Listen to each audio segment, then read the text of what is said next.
Hare Krishna. Hare Krishna Prabhuji, Dandavat Pranam. Hi, Dandavat Pranams. Hare Krishna Prabhuji, Dandavat. Yes. Dandavat.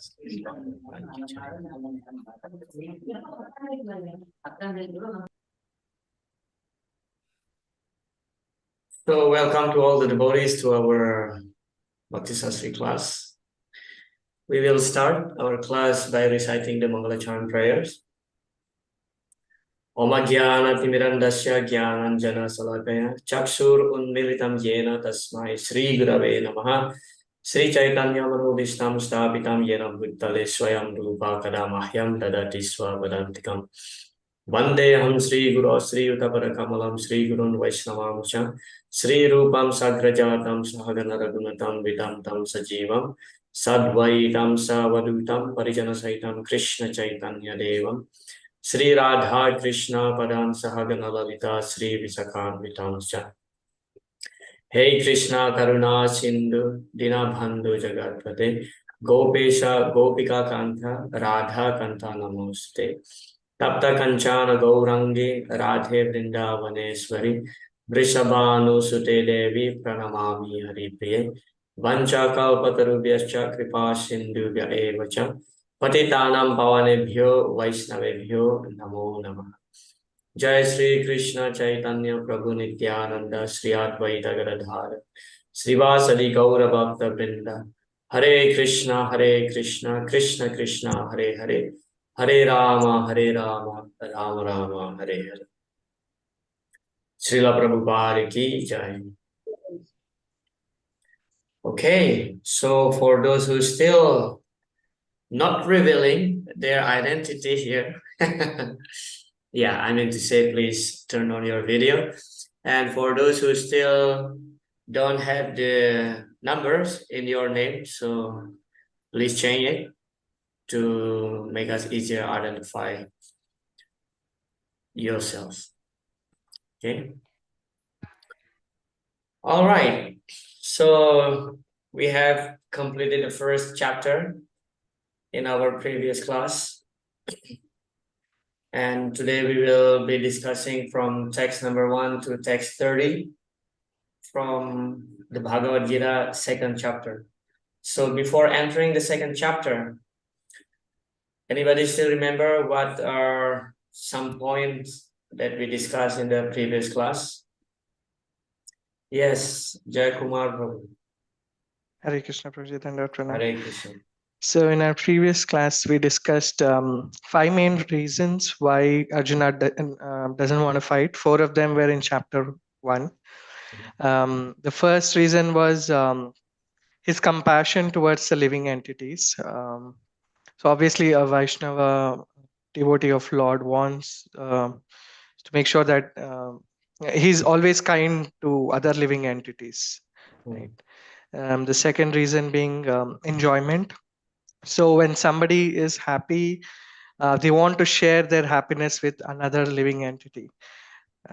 So if there is nobody to share, then there's no point of being happy. Third one is sinful reaction. So killing another living entity is it's a great sin. So, the fourth point being destruction of dynasty. So there will be no more tradition to follow if everybody is killed in the battlefield. Very nice. Thank you so much, Prabhu. Yes, Rasamai Nimai Prabhu. Hare Krishna Prabhu, Dandavat Prabhu.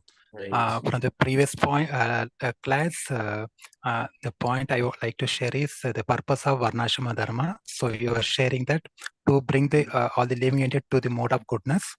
In other words, we can say to make a human being. Even Prabhupada states this, Krishna consciousness is not for human beings, not for the animals. Yeah. Very nice. Thank you. Yes. Thank you. Important points. Yes. Thank you so much. Anybody else? Maybe 1 or 2 more devotees. Okay, we still remember what are the 4 signs of the Pandavas' victory. We come back to the 2 previous classes. There is. Okay, Rati Manjari Mataji, go ahead. Sorry, Prabhuji.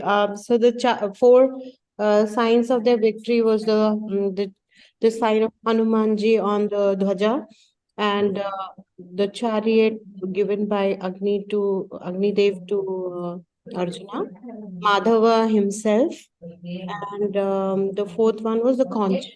Okay, very good. Thank you. Krishna Prabhuji. Yeah, so we shall embark on a new chapter, second chapter of the Bhagavad Gita.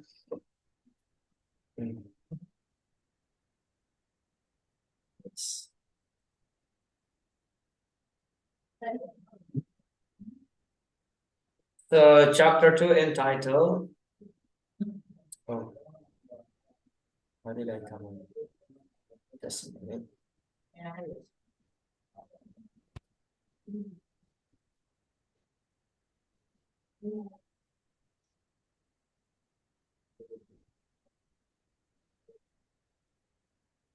Contents of the Gita summarized, yeah, or actually in Sanskrit, it is called the Samkhya Yoga. We will find out the reason why the chapter 2 is given the title Content of the Gita summarized. Yeah, this is the version of Srila Bhaktivinoda Thakur. So from text 1 to 10, we will see Arjuna's further doubts and surrender. And then from text 11 to 30, we'll see this Gyan, 5, there is no death for the soul. As Guru, Krishna rebukes Arjuna for his misplaced compassion. Krishna begins his instruction by describing the individual eternal nature of the soul, contrasting it with the temporary nature of the body. Krishna describes the characteristic of the soul in detail.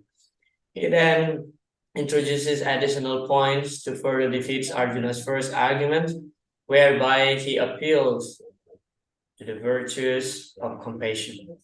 Yeah. So there are two sections of our today's discussion. Yeah. You can kindly remain muted while I'm speaking. Later, when I ask some question, you will get a chance. Yeah. So we will see Arjuna's further doubt in the beginning of the second chapter. So text number 1, Sanjaya said, seeing Arjuna full of compassion, his mind depressed, his eyes full of tears, Madhusudana, Krishna, spoke the following words. Yeah. So in the purport, Srila Prabhupada gave this very beautiful analogy. Compassion for the dress of drowning man is senseless. Similarly, a man fallen in the ocean of nescience cannot be saved simply by rescuing his outer dress. Yeah. So, in other words, here, this verse is explaining how is actually Arjuna's compassion is misplaced. Yeah. As if, okay, don't think that Arjuna is in ignorance. He's just playing a role here. But the way how he's playing a role is that he's under the control of the Yoga Maya of Lord Krishna. He is under the mystical spell of Krishna's internal energy, not external energy. Yeah. So he's playing a role as a person who is completely lamenting, he's completely weak in the heart. Yeah. Seeing his family that he will fight with. Yeah. So as Srila Prabhupada explained here, just like compassion, if you see someone is drowning in the ocean, but you try to save the person simply by, saving the dress of the person, is actually senseless. So what here indicates is actually we start with the basic knowledge, the Tattva Gyan, Atma Tattva Gyan, that Aham Brahmasmi. We are not the body, we are the spirit souls. So compassion that Arjuna has here is on the very low level of understanding of the self. Yeah, he is feeling compassion just on the bodily concept of life. His compassion toward the family members, because he doesn't want to kill them. So that's what basically this verse is talking about. And in text number 2, finally Krishna says here, Sri Bhagavan Vacha, Kutastakas malamidam visamisamupasitam anarya justam aswargyam akirtikaram arjuna. Yeah, the Supreme Personality of Godhead, Sri Bhagavan. Bhagavan means the personality of Godhead. Said, my dear Arjun, how have these impurities come upon you? They are not at all befitting a man who knows the value of life. They lead not to higher planets, but to infamy. Yeah. Akirti. Kirti means fame. Yeah. Akirti means infamy. Now here I highlighted these few words here. The first one is Bhagavan, one who possessed the 6 opulences in full. That is known as Bhagavan, yeah, Krishna. And then this word, Kutastakas malam idam. How have these impurities come upon you? So Krishna is saying here that this compassion that Arjuna has within his heart is actually just like a dirt in his heart. Because for a Kshatriya, he should not behave like this, you know. And then anarya, the word arya. What is arya means? What's the meaning of the word arya?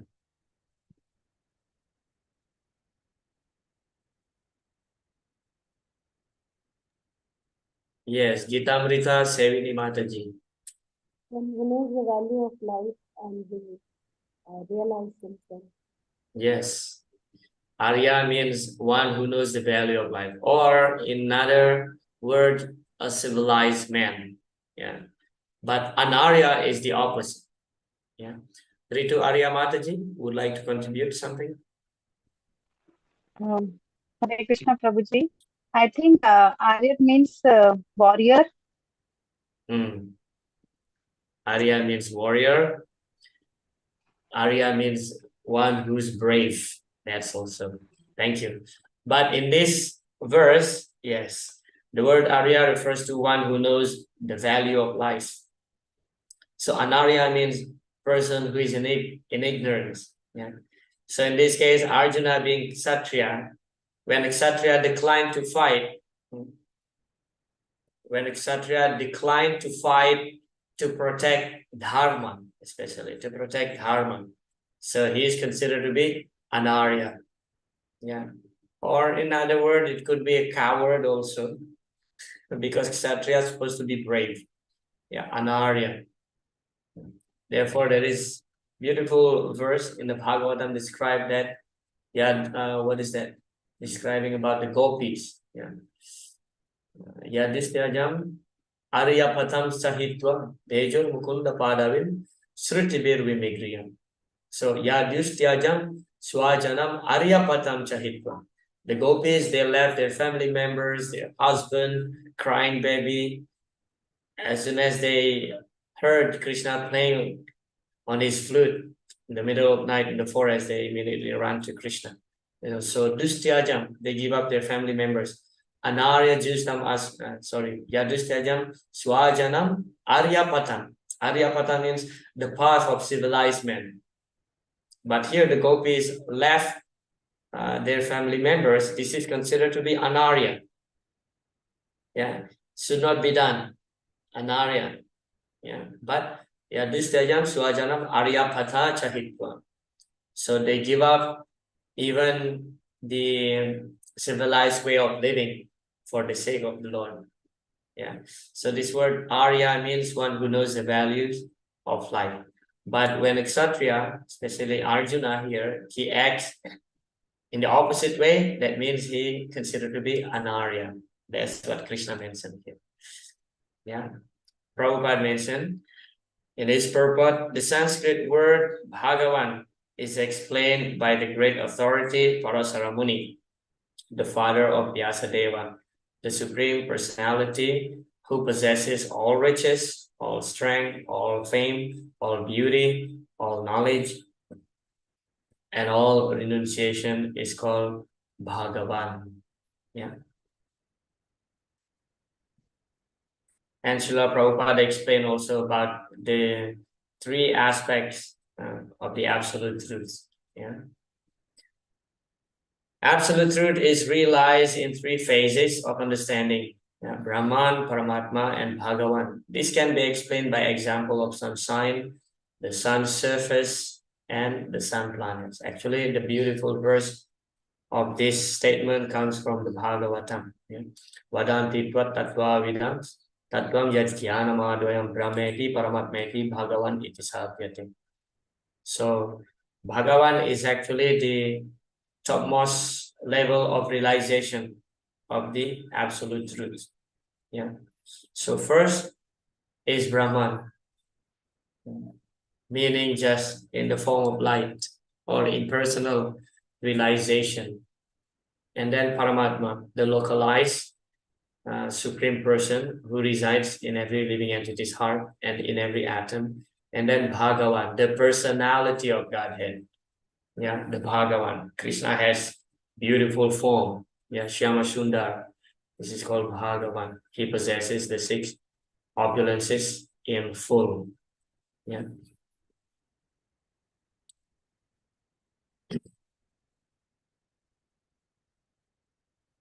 Text number 3. Sudram Hridaya Daurbalyam. O son of Pritha, do not yield to this degrading impotence. It does not become you. Give up such petty weakness of heart and arise, O chastiser of the enemy. So, Sudram Hridaya Daurbalya means petty weakness of the heart. Yeah, of course, in our previous class, we have discussed between being weak and also being humble. Yeah, humility. So there is a difference, of course. We can be humble at the same time. We can be always a joyful devotee.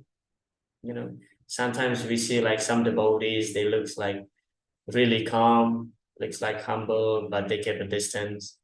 Especially when you become senior enough in our society, you don't want to say even Haribol to your junior. Yeah, sometimes that happens. Yeah. But of course, here in Mayapur especially, I know there are many Srila Prabhupada's disciples who live here, and they are very friendly. So this is called humility, accessible. So it's not that you just always look down to the street. That's the sign of your being humble. Well, sometimes it's not also, But when you being friendly, you are approachable. Some people are very difficult to be approached, They always keep some distance. Yeah, so Arjuna's heart is considered to be weak here because he doesn't want to fight as Kshatriya to establish dharma. Yeah. So in the previous text, Lord Krishna called him Arjuna. Yeah. Akirtikaram Arjuna. This, your act, will lead you to Akirti, infamy. But in this verse, Arjuna is known as Partha. So Krishna called him as Partha. Actually, Lord Krishna just want to remind him that he is belong to the great descendants of Kshatriya. Yeah. Partha meaning the son of Pritha, Kunti. And Kunti is actually Lord Krishna's auntie. So Lord Krishna mentioned here to Arjuna that actually you are my cousin. You are my cousin brothers. We are belong to the great warrior family lineage. And we are all brave. How many demons I killed? Krishna says. Yeah. But you are becoming so weak. So in this way, actually, he tried to rebuke Arjuna. Actually, both of these friends, Krishna and Arjuna, they will call each other with some specific name. That's actually indicating something. Yeah. Text number 4. Here Arjuna again says, Arjuna said, O killer of enemies, O killer of Madhu, how can I counteract with arrows in battle men like Bhishma and Drona who are worthy of my worship? Yeah, here Arjuna is calling Krishna Madhusudana, same intention that he has in Bhagavad Gita chapter 1 text 34. Yeah, that Krishna kills his enemy, that Krishna kills demon. Yeah, but Arjuna is arguing here that how can I kill my own family? Yeah. According to Srila Viswanath Chakravarti Thakur, by addressing Krishna as Madhusudana and Arisudana, Arjuna calls attention to the fact that Krishna is the killer of his enemy, not of his guru and grandfather. Arjuna would prefer to offer flowers at the feet of Drona and Bhishma, not arrows. Yeah. And text number 5. In this text, actually, we find the fifth reason of Arjuna not fighting. Yeah. It would be better to live in this world by begging than to live at the cost of the lives of great souls who are my teachers. Even though desiring worldly gain, they are superiors. If they are killed, everything we enjoy will be tainted with blood. Yeah, what is that verse? Gurun ahatva hi mahanubhava sreyo bhuktum bhaikshyam api haloke. So Arjuna mentioned here, bhaiksha api haloke. It is better for me to live by begging rather than to win this kingdom, but enjoying this kingdom which is tainted by blood. Yeah. Sreyo bhuktum bhaikshyam api haloke. Hatvartha kamam tu gurum ihaiva. Even if they have desire, hatvartha kamam tu gurum ihaiva. They are the guru, they are the superior, so they can have this, So just give this kingdom to them, and no need to fight. That was Arjuna's expression here to Krishna. But here again, we have to understand that Kshatriya actually should not beg. Yeah, begging. Yeah, begging is actually the only business of a Brahmana. Yeah. In Kali Yuga, nowadays we see like there are so many beggars. Actually, only Brahmanas in the society, only Brahmanas, they have the right to beg. Yeah, Sudra should not beg. Vaishya, Kshatriya, they should not beg. Only Brahmanas should beg. Yeah, Sudra should work hard to earn something. Vaishya also, Kshatriya by extracting taxes from the citizens. Of course, they give protection. Yeah, they give also land. Actually, Kshatriya can give land. But nowadays, of course, it's no longer being our practice. Yeah. So begging is not for Kshatriya, it's only for Brahmana. Yeah. And Brahmana begs is not just for begging, for the sake of filling up their belly, stomach. No. So the principle is that they will give some enlightenment, they give some spiritual knowledge, and then they beg alms. So there is dadati pratigrihnati. There is reciprocation here. Yeah. Giving and taking. So according to scriptural codes, when is a teacher is fit to be abandoned? Yeah. Srila Prabhupada in this purport mentioned, according to scriptural codes, a teacher who engages in an abominable action and has lost his sense of discrimination is fit to be abandoned. Yeah. How many of you has taken the ISKCON Disciple course here? Please raise your hands, your digital hands. Okay. There's only one, two. What is that, Prabhu? I didn't get it. How many of you have taken the IDC course? Yeah. In the IDC course, we discussed this point. Okay. Good enough. Good enough. Yes. Thank you. You can lower your hands. So, there is a point of Guru Tyaga. That means we reject the spiritual master. So in what conditions the spiritual master should be rejected? When he has lost his senses of discrimination. Yeah. But again, we have to understand that there are some circumstances that not necessarily immediately we are rejecting the fallen guru. Under what circumstances? So when that fallen guru can rectify himself, Yeah, there is a chance for that person to be rectified. Yeah. So what happened to the disciples when a guru is breaking one or even four of the regulative principles? Meanwhile, we have to take shelter of Srila Prabhupada and allow that person, that guru, to be rectified. If there is no hope for that person to be rectified, that means he completely off from Krishna consciousness, then we can take re-initiation from another guru and it's gone. You know. But when still there is a chance for the person to be rectified, that yes, he regretted himself, so he comes back to his senses, and then he follow again the principles nicely, then there's no need to take re-initiation. Because in our ISKCON society, it is a common thing, you know, to take re-initiation when the guru is fallen. Yeah. But what does fallen mean actually? So fallen, completely fallen means when a person no longer in Krishna consciousness, meaning that they don't follow at all the four regulative principles, they don't chant around like this. But if still there is a hope, then no need to take re-initiation. Yeah. So just like, for example, you see this cable hanging on my ear. So for example, this cable is broken. You know, what you should do? Should you throw immediately? First of all, find out if it still can be fixed. So fix it and use it again.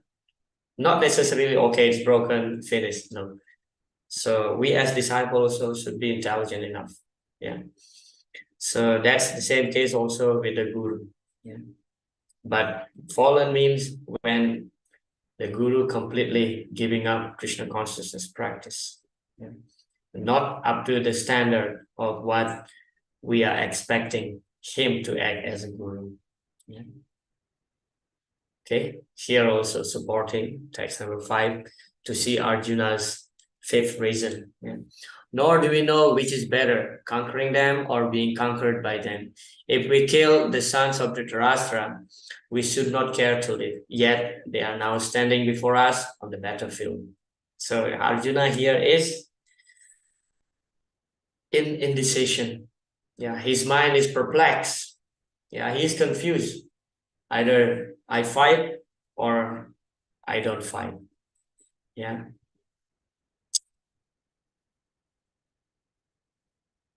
So Arjuna is like, he's just standing in the door, you know, in the door of a house. He's not outside. He's not also inside. Yeah. So this is called indecision. Like many brahmacharis also, you know, they are thinking, oh, should I get married or should I remain brahmachari? Actually, the moment you think of marriage, you just forget about brahmachari life. Just get married. Because this kind of dilemma, there are many devotees facing this. And they talk also to me. I said, I'm not your authority, but I give you my point of view. You know? So like, if I get married, how do I maintain? If I don't get married, I'm suffering also inside my heart. What to do? So same thing like Arjuna here. Should I fight or I don't fight? You know, if I fight, I will kill them. If I don't fight, they will kill me, which is actually okay for me, but it's not befitting me as a Kshatriya. So indecision. When a person is indecision, that means he's stuck. He doesn't know what to do. Yeah. He doesn't know what to do. Should I enter the house or I stay outside? This is indecision. So you just stay in the door.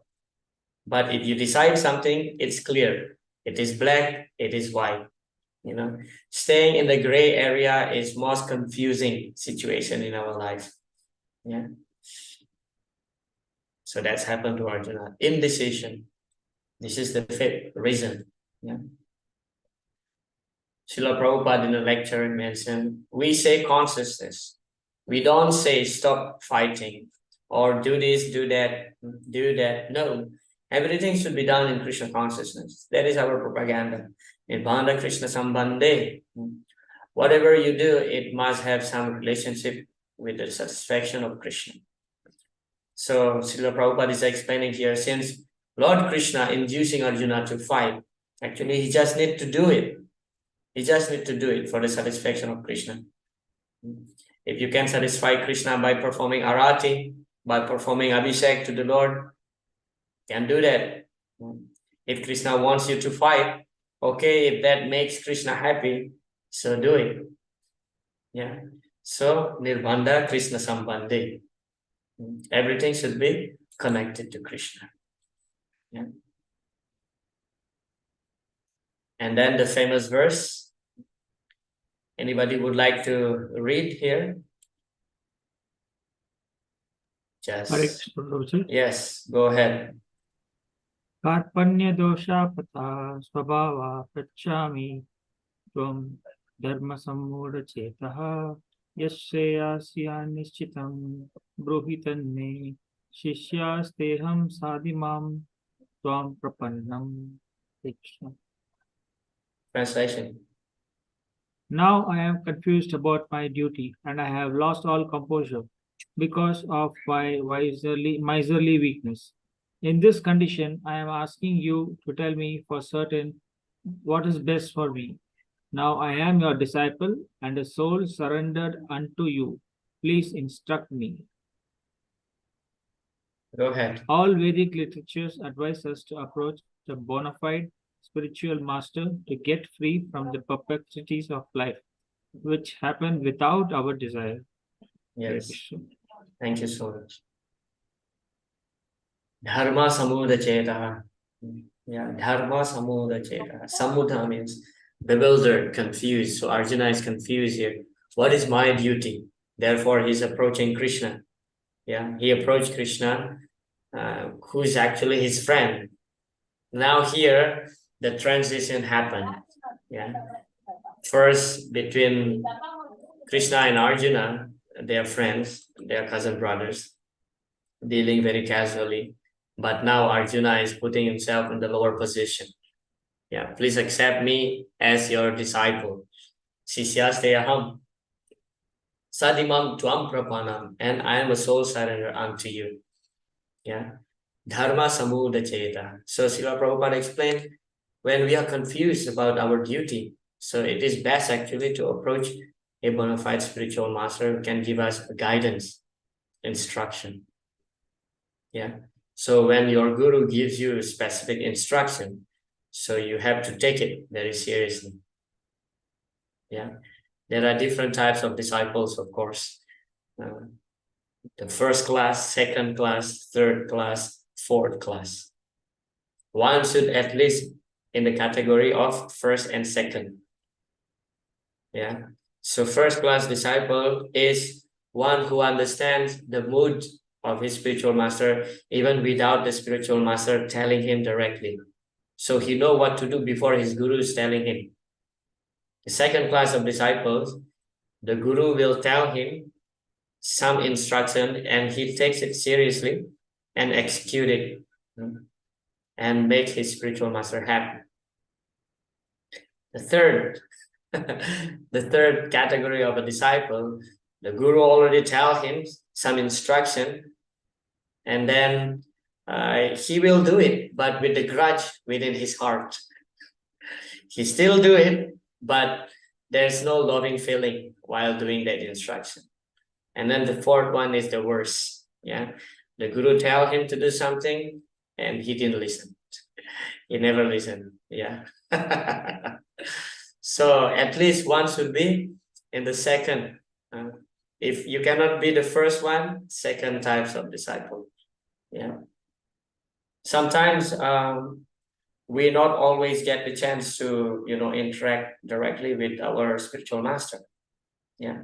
So actually by hearing his classes, yeah, or if your gurus, for example, your guru is writing some books, by reading that books, actually, they're actually the spiritual master pouring his heart, what he wants to do, what is his mood. So you execute according to, you act according to that instruction in his lecture. Because, like different gurus, they have different moods in the mission of Srila Prabhupada. You know, some gurus love book distribution. Some gurus propagating so much about Harinam Sankirtan, Padayatra. Yeah. Some gurus like prasadam distribution. Some gurus like promoting about varnasrama, cow care, agriculture, like this. And some gurus just, okay, you just follow four regulated principles, chant Hare Krishna, that's enough. You know, there are a lot of gurus like that also. So, but ultimately, all of these different diversities in their moods, ultimately everything is supporting Srila Prabhupada mission. There's a contradiction here. Yeah, it is not that my guru is better than your guru because, you know, all of them ultimately following Srila Prabhupada's instruction, because Srila Prabhupada wanted all this happen. Book distribution, Harinam Sankirtan, food for life, Vaishnava community based on cow care and agriculture, like this. You know? So when one is confused, just approach your guru. You know, guru is not limited only to the Diksha guru, but it also can be your mentor as the Siksha guru. Siksha guru can be many. Yes, Jayakumar Prabhu, you raised your hands earlier. You have something to ask. That was the same question you answered now. Like how Okay. we don't usually get to interact directly with our gurus, and you already answered. Thank you. Yes, yes, Hare Krishna. So here in text number 7, Arjuna said to Krishna that I am a soul surrender unto you. Please instruct me. But we are expecting that Krishna will reply Arjuna immediately. But Krishna is still keeping silent. Yeah. Because Krishna understands that Arjuna's surrender here is not full. It's not 100% surrender.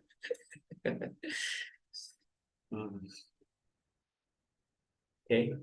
Before going to the next text, what is the significance of the word karpanya? Anybody would like to answer this question? Karpanya. All right, it's same like kripana. Miserliness. Miserly. Okay, what is the significance of this word miserly here? Would you like to elaborate a little bit? What Srila Prabhupada says in the purport? If you have come across to the purport. Prabhuji? Yes. You know you are at fault, but still you cannot overcome that fault. You are trying to, but still you cannot actually overcome it. Okay. Thank you so much. Yes. Any other devotees?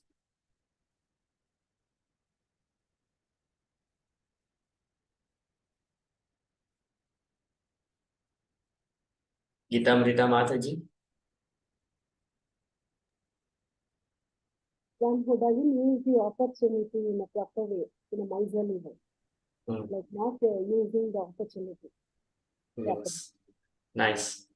Yes, miserly, not using the opportunity. Very important points. Srinivasan, bro. One who has lost control over his senses. One who has lost control over his senses. Okay, interesting. Rasa Maya, Prabhu. Rasa Maya Nimai, Prabhu. Yes. Here Kripana says like the human form of life is very rare to get. Only through this we can attain devotional going back to Godhead. So when he's not utilizing this human form, he is called a Kripana. Yes, very nice. Yes, good point. Thank you, Rasamaya Prabhu. Yes, when a person gets the human form of life and not utilizing it in the service of Lord, you are considered to be miser. Yeah, miser. Srila Prabhupada explained actually there are two opposite words here, Kripana and Brahmana.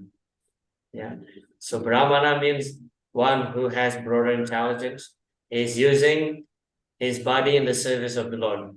Yeah, when a jiva gets the human form of life, you should be utilizing it in the service of God. This is Brahmana. And Kripana is the opposite, miser.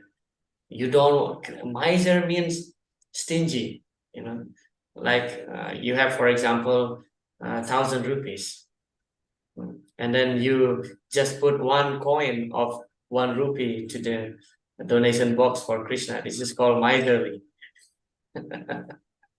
So this body, if we don't use in the service of the Lord, human form of life is useless. Yeah. So you are considered to be miser if you don't use. So we'll see. Srila Prabhupada's purport here. The Kripanas or miserly persons waste their time in being overly affectionate for family, society, country, etc. in the material conception of life. One is often attached to family life, namely to wife, children, and other members.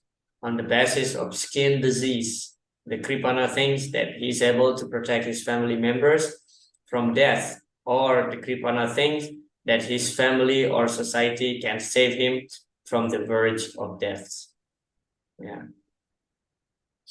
Miserly. Only for me. This is called miserly. Mine. I and mine. Yeah, this is miserly. Deha patya kalatra disu atma sanye swasatsvapi tesam pramatuni danam pasyanam pina pasyati. This is also miserly. Yeah. Deha patya kalatra disu. You are thinking that this deha, this body, that you have right now will be eternal. Pasyan api na pasyati. You have seen, your great-grandfather, your grandfather, maybe your father, or somebody else die already. But you are thinking that you're not going to die. Pasyan api na pasyati. Although you see, but you don't see. This is called miserly. Yeah. Atma sanye swasat swapi. One who bereft of the science of Atma Tattva will think in that way.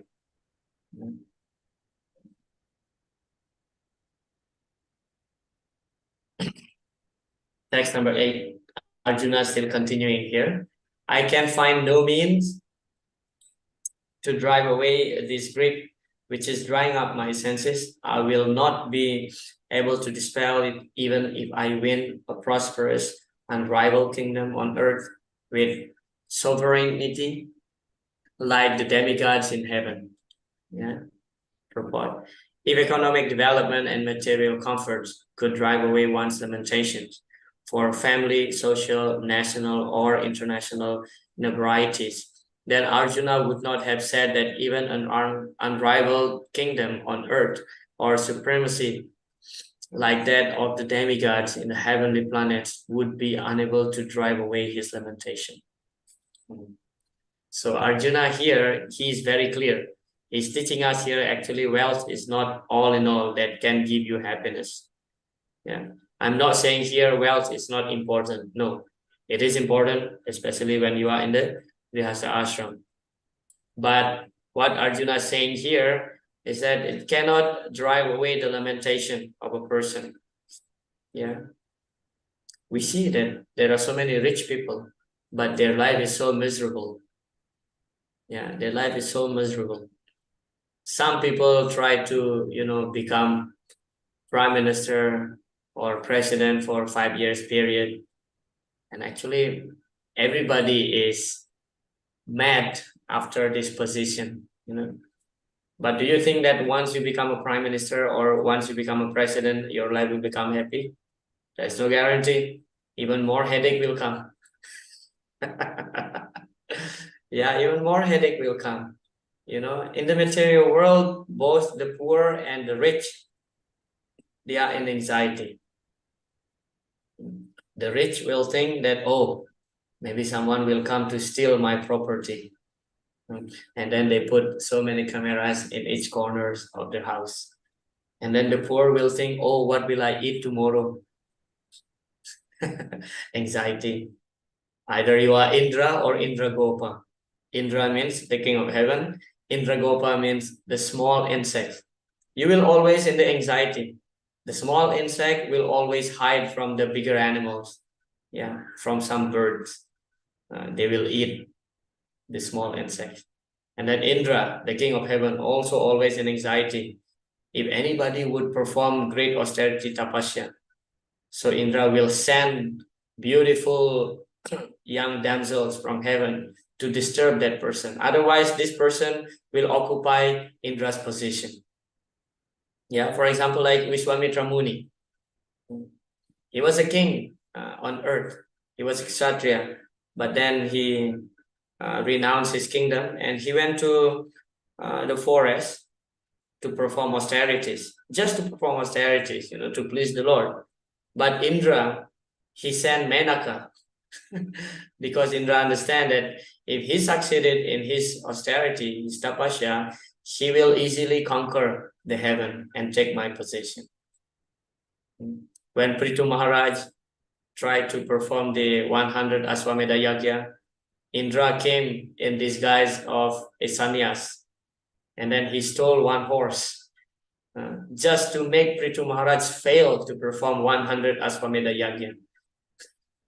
So either you are rich or you are poor, people will always in anxiety in the material world. That's the consequences of taking birth in the material world. Constant anxiety. Yeah. What can drive away the anxiety? Yeah. Only devotional service. Either you're rich or you are poor. In the life of a pure devotee, we can see. Yeah. They always never in anxiety, always satisfied. Yeah. Yasyam Vaishru Yamanayam Krishna Parama Puruse Bhaktir Utpadyate Pumsam Soka Moha Bhaya Apa. So the three things, Soka, lamentation, Moha, illusion, Bhaya means fear, will be immediately driven away by devotional service. Yeah.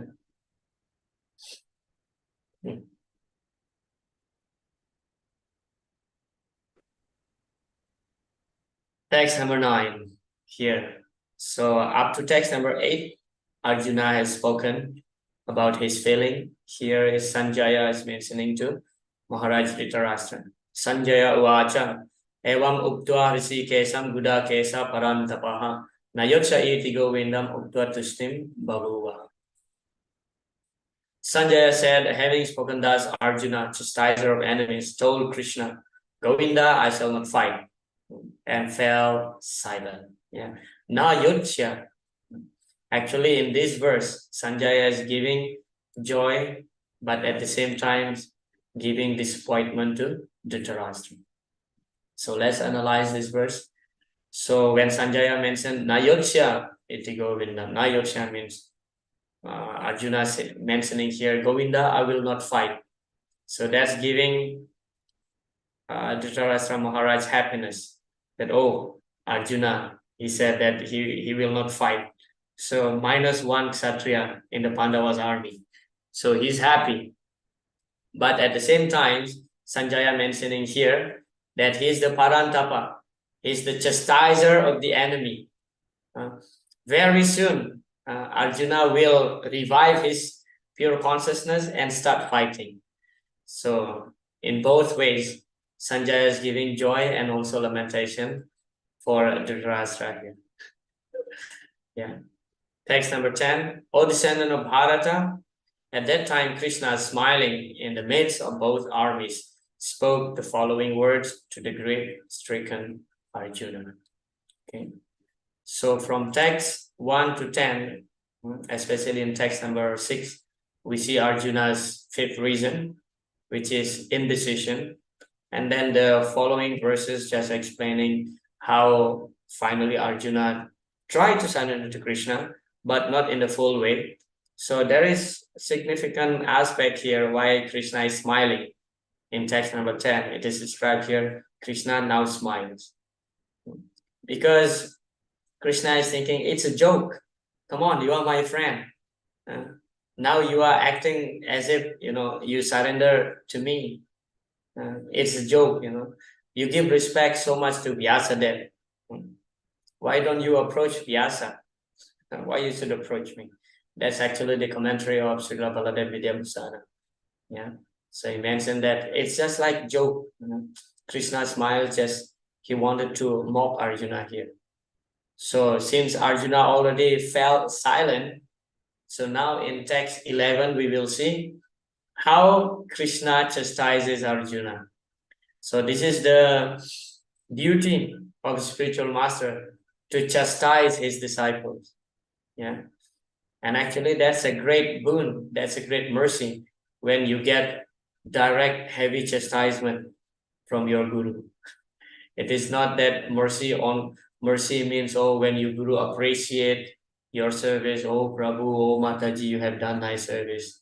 But when your guru chastise you also, this is great mercy. Yes, Rasa Sindhu Giridhari Prabhu. Hare Krishna Prabhu, on the subject of chastisement, it's very difficult for anybody to accept chastisement from anybody, even including from one's guru, because the kind of embarrassment or the emotional feeling when one goes through it when the chastisement happens. Yes. So how do we practically deal with such a situation? Forget from anybody else, at least from one's guru. Yes, thank you so much. Well, unless we really humble enough, and understand our position as disciple, which actually you should accept whatever your guru says, especially chastisement. It's not easy to put it into practice. You may against your guru. And that's actually the worst thing that may happen in our life when we against our guru. I'll tell you one story about Srila Prabhupada.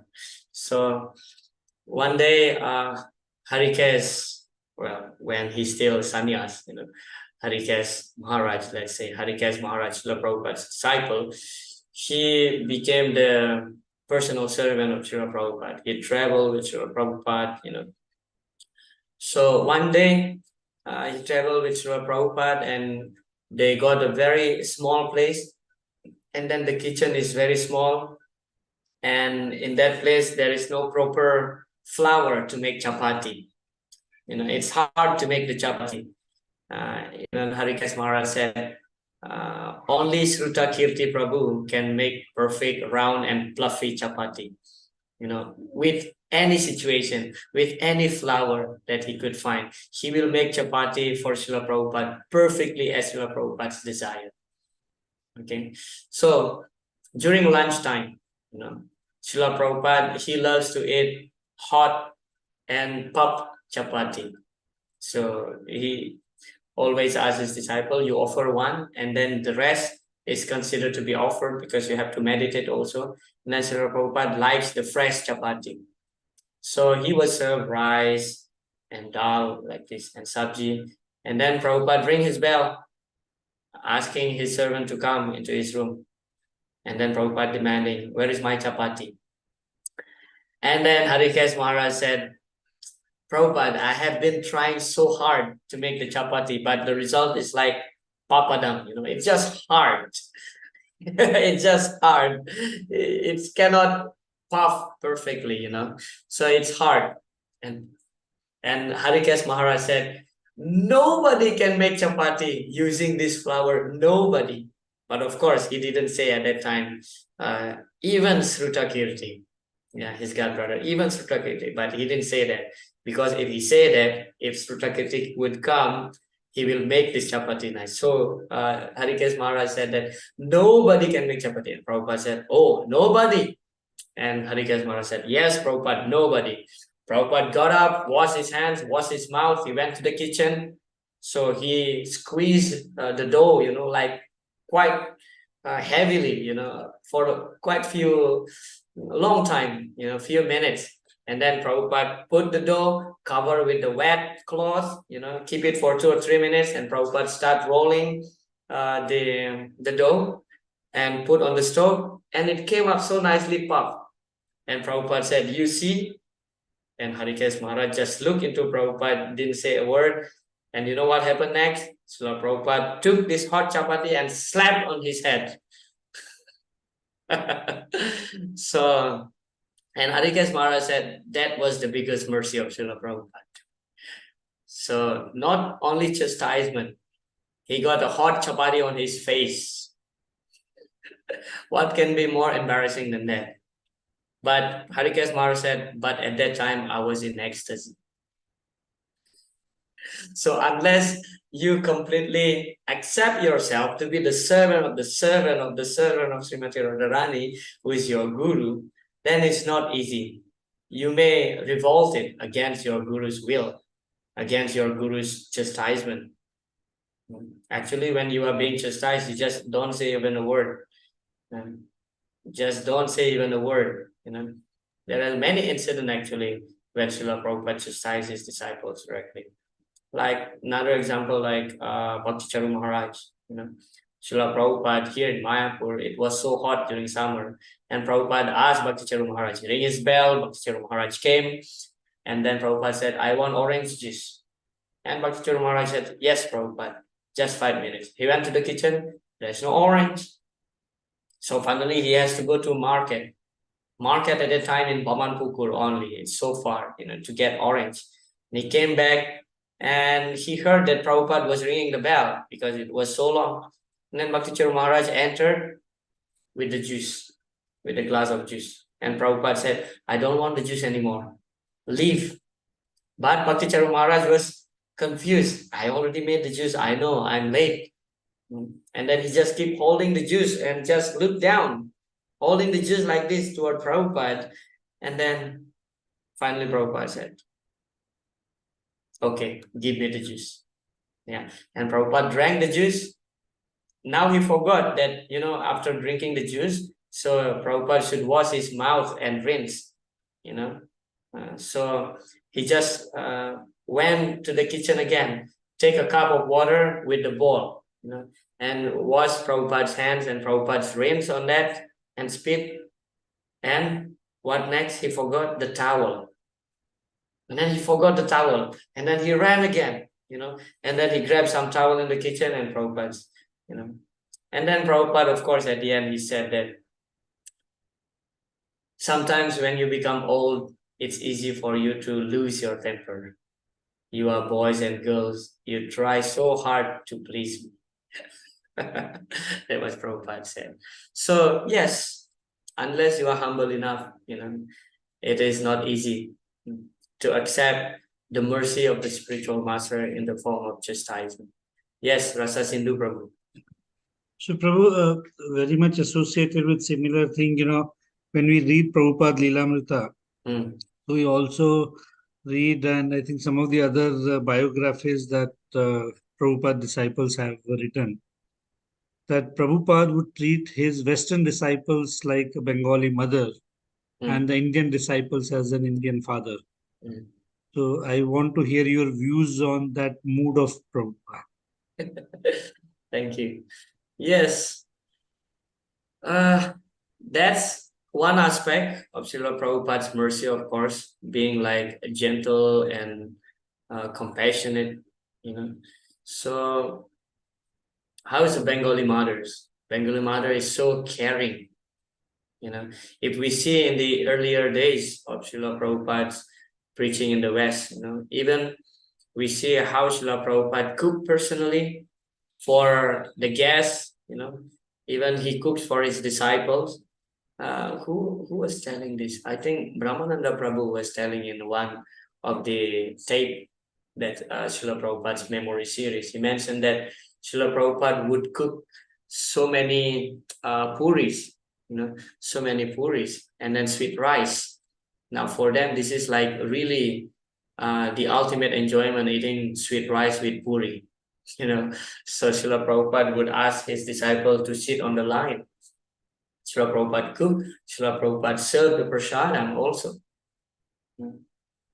So we don't always see the aspect of Srila Prabhupada chastising his disciples, but we see also there are a lot of compassion.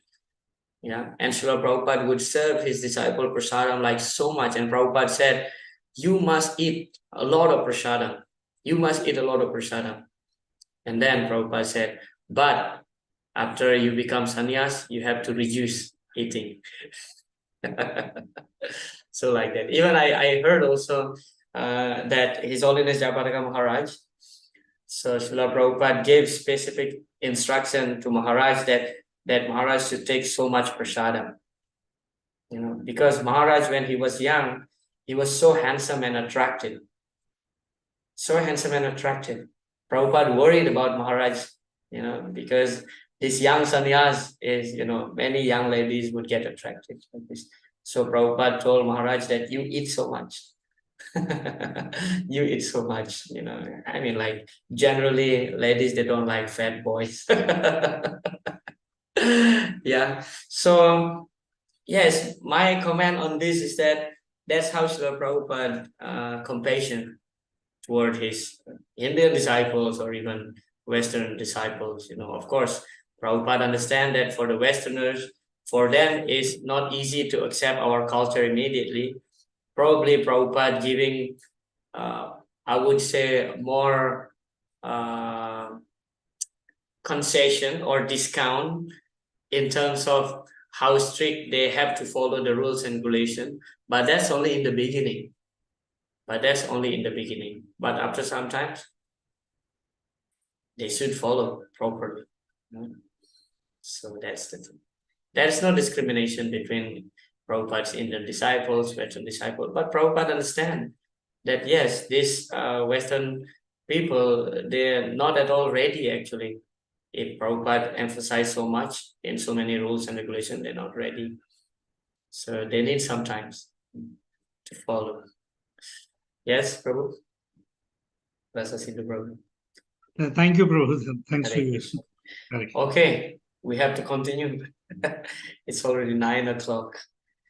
So finally, we will see Lord Krishna here. The first thing that Lord Krishna mentioned to Arjuna. The Supreme Personality of Godhead said, while speaking learned words, you are mourning for what is not worthy of grief. Those who are wise lament neither for the living nor for the dead. And this is another classic verse from the Bhagavad Gita. Natve vaham jatuna samnatvam nime janadipaha. Never was there a time when I did not exist, nor you, nor all these kings, nor in the future shall any of us cease to be. So here, Lord Krishna started his first instruction on Atma Tattva Gyan. So please note down that actually this section from 11 to 30 is Lord Krishna's argument to defeat Arjuna's reasoning of not fighting. The first one, compassion. So Lord Krishna is explaining that I already existed in the past. Now I'm existing, and in the future also, I will exist. So all these kings, all the warriors in the front of you, also eternal. Yeah, none of them actually will be killed. Purport. The Mayavadi theory that after liberation, the individual soul separated by the covering of Maya or illusion will merge into the impersonal Brahman and lose its individual existence is not supported herein by Lord Krishna, the Supreme Authority. Yeah. So this is the proof that actually the soul is eternal. Even after liberation, you will maintain your individuality. So the Mayavadi philosophy mentioned that after liberation, you will merge into the existence of God and you also will become God. But our philosophy is not saying like that. Just like a green bird enter into a green tree. The less intelligent people will say that, oh, this bird becoming a tree. Because this green bird merged into the green tree, and then we cannot see where is the bird while being inside the tree sometimes. Yeah. But our philosophy, Vaishnava philosophy, mentioning here, Krishna mentioned here, that actually the soul being the separate individuality, so it will remain existing even after liberation, even after quitting the material body. Yeah. So this green bird is not becoming a tree, although it merged into a tree with the understanding that it just staying on that tree. But the bird remain a bird, the tree remain a tree. Yeah. So Lord Krishna is mentioning here, me and all these kings and you, all of us already existed in the past. Now we are existing, and in the future we will remain existing. Yeah. So the nature of the soul is eternal. Text 13. This is another very famous verse. Yeah, Dehi knows many Dehi verse. As the embodied soul continuously passes in this body from boyhood to youth to old age, soul similarly passes into another body at death. A sober person is not bewildered by such a change. Yeah, Diras Tatra na muhyati. This is commentary by Srila Baladev Vidyabhusana. With the destruction of the decrepit bodies of Bhishma and so on, they are going to receive new bodies. That should be a cause. That should be a cause for rejoicing, just as was Yayate's regaining his youth.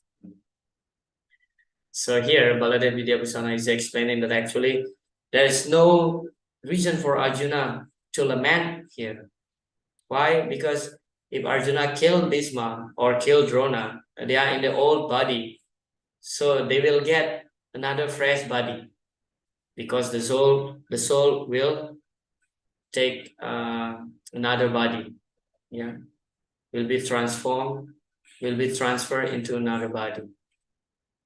So it's actually should be the cause for Arjuna to be happy, because he's giving his grandfather and his guru a new body, younger and fresher body. Yeah, because here is the case when we get old, sometimes digestion problem, you cannot eat certain food that you like when you are young. So it's always miserable. Old, especially nobody's there to take care of you. Oh, I'm always honestly, I mentioned to my wife quite a few times that I wish that I die when I'm 60. Not more than that. I'm afraid of being disabled, and there is no guarantee that my son or my daughter will take care of me in the future. Who knows? Yeah, and there are so many people in Kali Yuga. They put the parents in the old house. What do you call this in English? Yeah, just the place for the old people. Because they don't want to stay with them. Why? The children should take care of the kids. The children should take care of their parents. Yeah, but that's the sad reality, by the way. So all being disabled, yeah, it's always miserable. So there is no cause for Arjuna to lament here. If he kills Bhishma, that means he gives a fresh body to Bhishma, so he can enjoy more. Baladev Vidyabhusana is mentioning the example here, just like Yayati. You heard the story of King Yayati? Srimad Bhagavatam, Canto 9. So Yayati, anyway, briefly, because we have only 20 minutes left. Yayati is a great king. He has 5 sons, 2 from Devayani and 3 from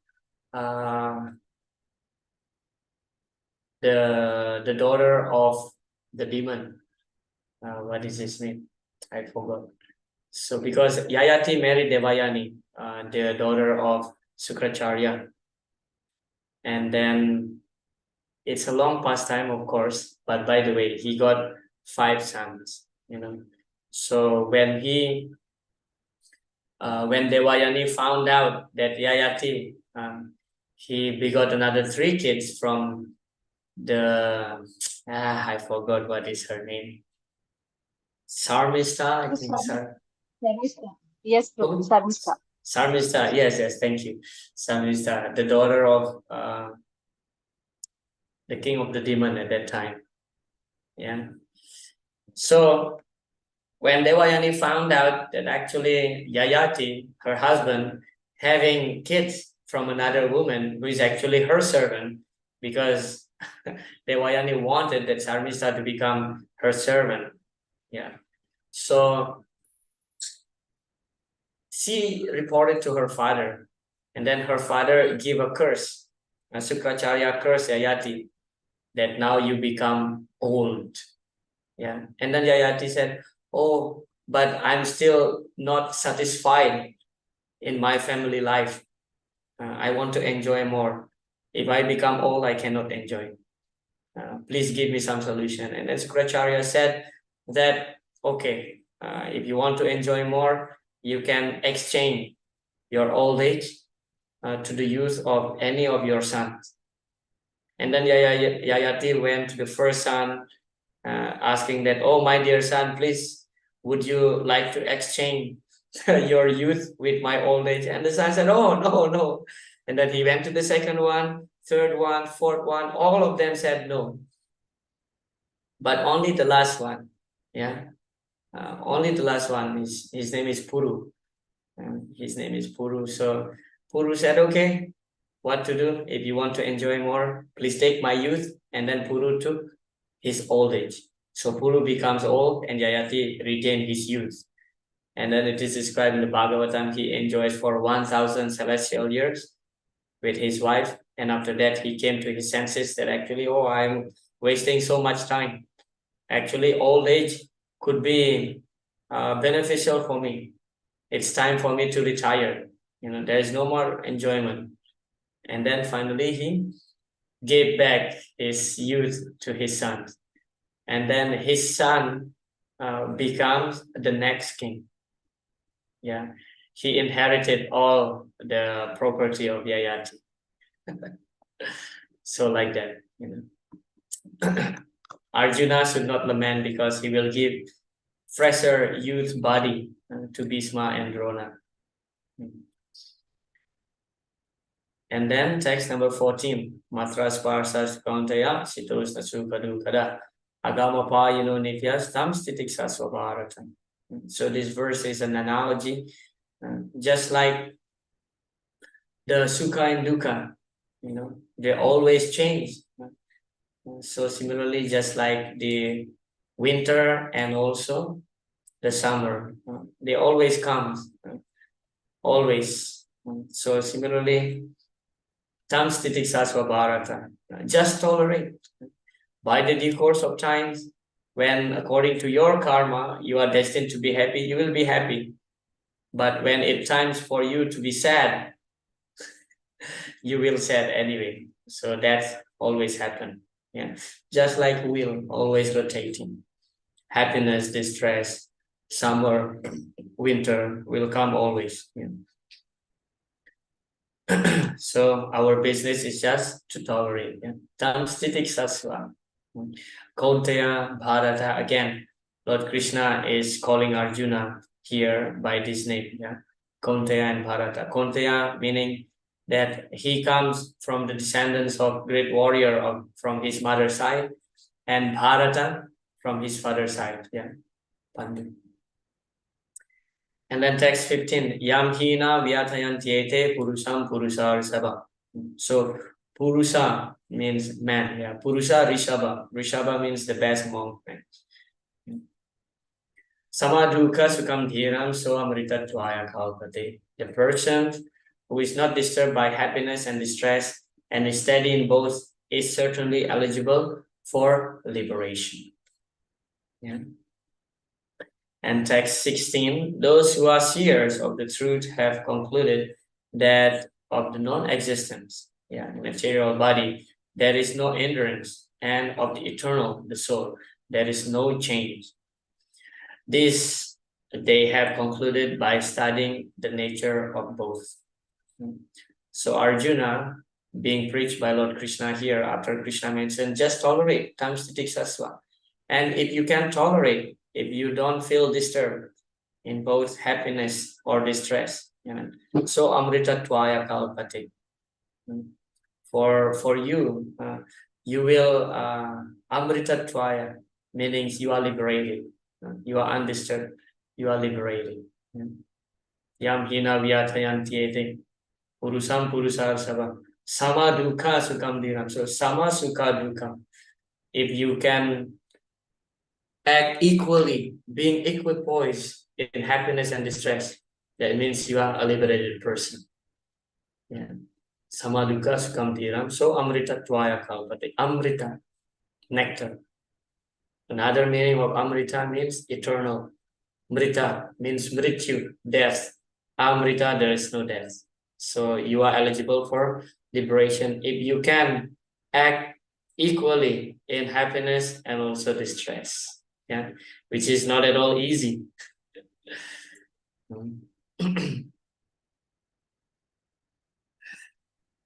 And in text 16, Krishna is explaining to Arjuna the body considered to be non-existent here because it's just temporary.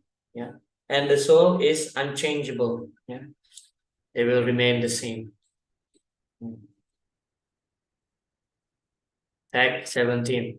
That which pervades the entire body you should know to be indestructible. No one is able to destroy that imperishable soul. Yeah, the soul is eternal.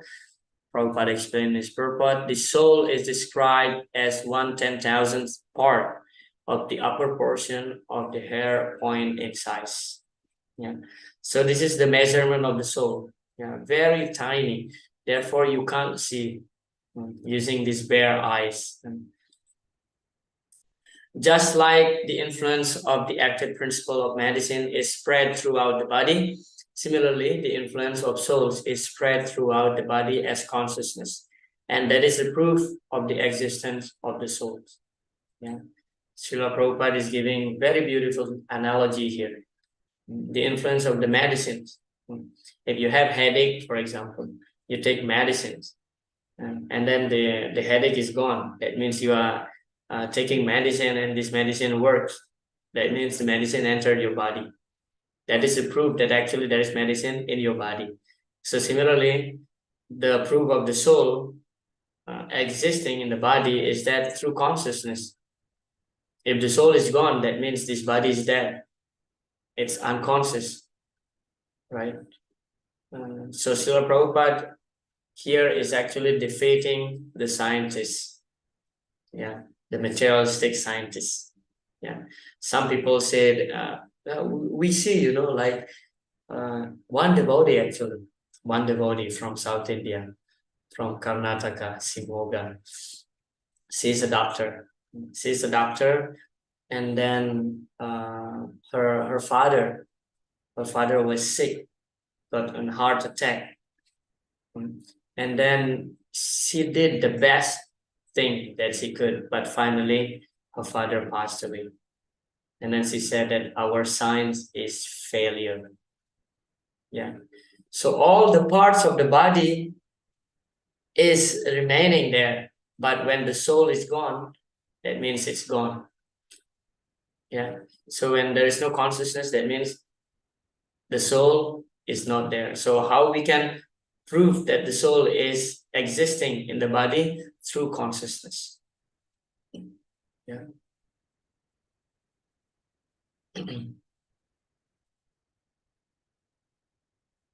Text number 18. The material body of the indestructible, immeasurable, and eternal living entity is sure to come to an end.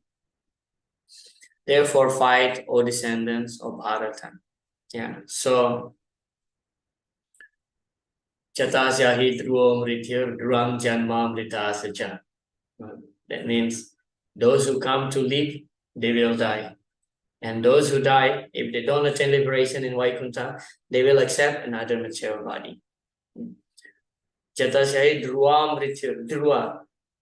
Dhruva means determined. Dhruva means also certain, for sure. Yeah. Anybody who takes material body, anyone who takes material body, that means anyone who takes birth, his final destiny is death. Anyone who dies, he will take birth again. If he doesn't attain the spiritual kingdom, he will take birth again. Tasmat apariharyete na tvam sachitum arasi. So do not lament. Na tvam sachitum arasi. Just fight.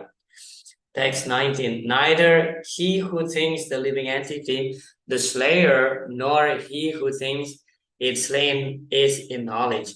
For the self slays, nor not is slain. Sorry. For the self slays not nor is slain. That means Krishna is telling Arjuna here, you will not kill and you will not be killed.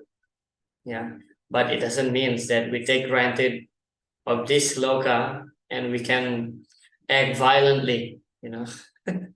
We can act violently. It's not like that. Srila Vishwanath Chakravarti Thakur mentioned, the self is neither the subject of the act of killing nor its subject.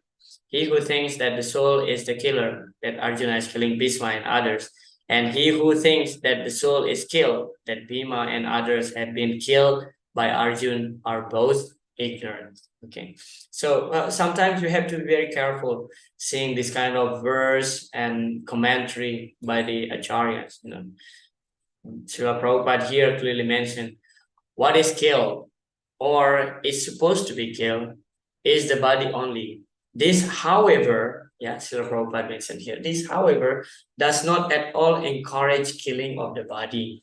The Vedic injunction is Mahimshat Sarvabhutani, never commit violence to anyone, nor does understanding that the living entity is not killed encourage animal slaughter. Yeah. So we have to be very careful. Don't take granted. Yeah. Some materialistic people may take this verse and take granted of it. Yeah. So here, the point here is that Lord Krishna just preached to Arjuna about the Atma Tattva. Yeah. The Atma Tattva, that's it. And Arjuna is in the position of Kshatriya. We have to always remember this, that he must fight. So killing, the principle of killing here is explained. Okay, principally, killing is wrong. One should not kill. Yeah, but there is another circumstances also of killing, that on the order of higher authority, so killing is allowed. That means killing is right. And if you do that, you will not get any sin. Yeah. But if you kill whimsically, you will get sin. Yeah. Srila Prabhupada giving the example just like an army. Yeah. An army, if he is in the battlefield, you know, he is being ordered by his authority to fight, to go for war. As many as the opposition that he can kill, you know, if he can kill like 10,000 people, he will be awarded something, you know, he will be praised. But the same person who is at home, for example, not on duty, and then act whimsically and kill just one person, he will be punished. So here's the principle of killing. Killing whimsically is wrong and you will get sin. But on the higher authority's instruction, that is allowed and you will not get any sin. Especially when you go for a war, you know, to establish dharma. Yes, Rasa Sindhu Prabhu. Don't ask me about, yes, don't ask me about the current situation of Russia, Ukraine, Palestine, and Israel. Yes, please. Okay. So my question today is, of course, linked to what you just said, but also on the previous chapter when we closed last week, I couldn't ask that question. Oh, about, yes, please. You know, on the six aggressors, 6 types of aggressors. Yes. Now, it says that when you take an action, you kill somebody who's an aggressor, you don't attract sinful reaction. Yes. It could still be contrary to the law of land. So, how do you draw that balance between law of land and sinful reaction? Yes, because, thank you for that question. Yes, according to Manu Samhita, there are 6 types of aggressors. We have seen that in the previous class, that if you kill because you are defending yourself, so you will not get any sin. But according to the law of the land, you know, so this is the defect. When person, you know, human being, you know, what are the 4 defects of the human beings? To imperfection, Yeah. propensity to cheat, Mm. and propensity to, I'm not recollect. Okay. Gitamrita Mataji, please help us. Cheating. Yes. Cheating others. Cheating. Prabhu already Illusion. mentioned that. Illusion. Illusion. Imperfect senses. Imperfect And one sense. more. He is always committing mistake. Yeah, human, we are tend to make mistakes. Yes, thank you. So here's the thing. Sometimes the land law, the law that we find in the country, because it is made by human, so there are a lot of imperfection. So how to do that? How to deal with that? Hare Krishna. But according to Manu Samhita, spiritually speaking, you will not get any sin. Yeah. But because the law is made by human, so especially those leaders who are not in Krishna consciousness, sorry to say, yes, sometimes there are a lot of discrepancies and what to do, because we live in this country, for example, we have to follow somehow or other. Yeah, but on according to Sastri injunction, we will not get any sin. But maybe we will be punished, we will be jailed for a few years. But what to do? We are defending ourselves. And that is the natural propensity. Aharira bhaya maitanam cha. Yeah, bhaya means defending, fearing. Yeah, we're not just, okay, I'm not the body, let somebody kill me. No, that is called ignorance. So that's the thing, because the law that we have is made by human, and human is always making mistakes. Unless you are devotee, then you will be clear about what law you are making, what law you should follow. Yeah.